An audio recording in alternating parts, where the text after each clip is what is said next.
Summer வந்தாலே அடுத்த ஒரு வருஷத்துக்கு தேவையான வடா வத்தல்லாம் அம்மா குயிக்காக ப்ரிப்பேர் பண்ணி வச்சுப்பாங்க. இந்த வெங்காய வடகம் கூட்டு சாம்பாரில் தாளித்து சேர்த்து சாப்பிட்டா அவ்வளோ சுவையாக இருக்கும். இதுக்கு சின்ன வெங்காயம் எடுத்து ஈரப்பதம் போக வெயிலில் நல்லா உலர்த்தி ஒரு படி, அதாவது 1.25 கிலோ உரித்து எடுத்துக்கணும்.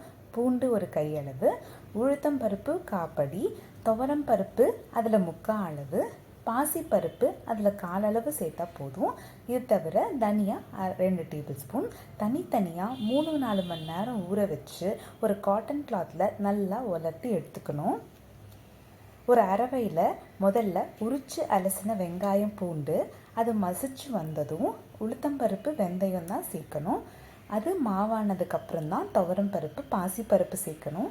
இதில் மணமும் சுவையும் சேர்க்கறதுக்காக கருவேப்பிலை, உப்பு, சீரகம், பெருங்காயம் இதெல்லாம் சேர்த்து நல்லா மசிச்சு வழித்து எடுத்து காய வச்சா வடகம் ரெடி.